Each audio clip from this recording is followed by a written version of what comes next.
I think a lot of people are misreading the moment between Jaclyn and Laurie on last night's episode of The White Lotus. So if you follow me, you know that every evil woman is my friend, so of course I'm a Jaclyn defender. I'm going to ride for her. I do not think that she was right for what she did with Valentin. Obviously, cheating is wrong. Take it up with, whoever you believe in. But people are taking Laurie's moment as her, like, pushing back against her bullies and, like, finally standing up for herself instead of actually what it is, which is a further ossification of their dynamic, right?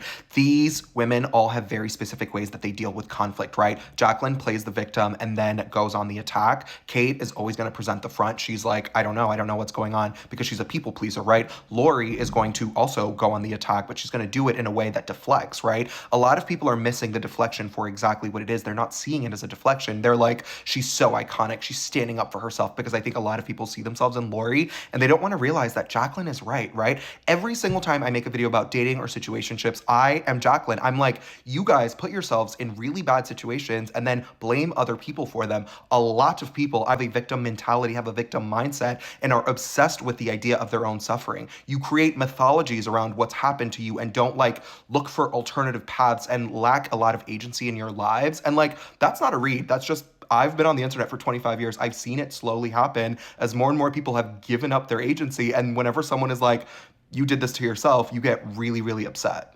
I think the issue is that it is mean, right? Like what I just said, that entire tirade is, like, not nice, and it's not a nice thing to say. But, like, I'm always saying on this app, some people just aren't nice, right? Like, it is kind of hard to hear. It is kind of a hard pill to swallow, but, like, not everyone is going to be nice to you all of the time. The problem is that the three of them are friends, right? So, like, it's kind of unforgivable that she said this to her.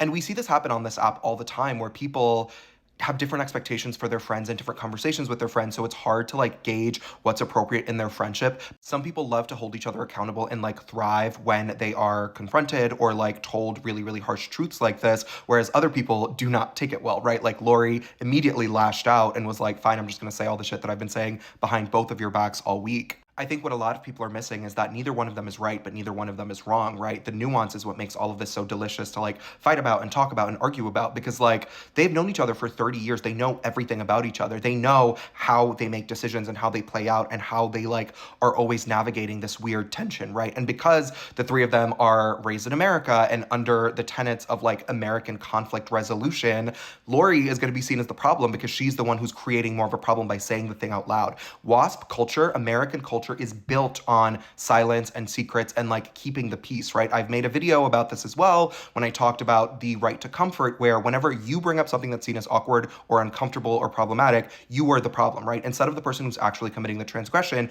you are the one who is seen as, like, rocking the boat and making a mess. And a lot of people of color are very, very familiar with this dynamic. Did I love seeing Laurie stand up to her friends? Absolutely. Do I know that Jaclyn is 100% right in what she said to her? Absolutely. People are going to continue to miss that she is refusing to take accountability by, like, what's the New York quote? I was bored, so I ruined dinner. She ruined dinner because she doesn't want to admit that she is going through a lot of things to herself, right? Or to her friends. But, like, sometimes the hardest work to do is the one where you have to look at yourself in the mirror and say, I might be the problem, right? If the common denominator in all of these bad situations in your life is you, ...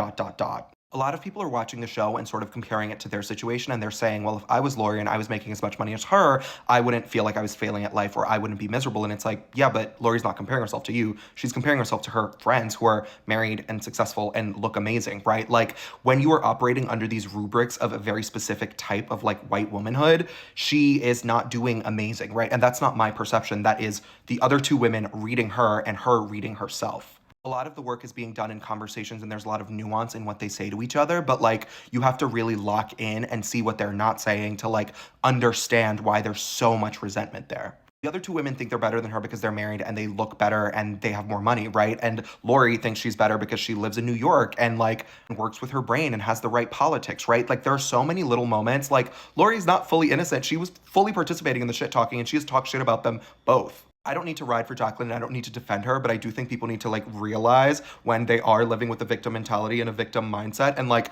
push back against it a little bit. I think at the end of the day, what ends up happening is that you have a fundamental misread of most situations. If you always see yourself as a victim, if you always see yourself as the underdog, you're not realizing that your iconic moment is going to make other people still think of you as a loser.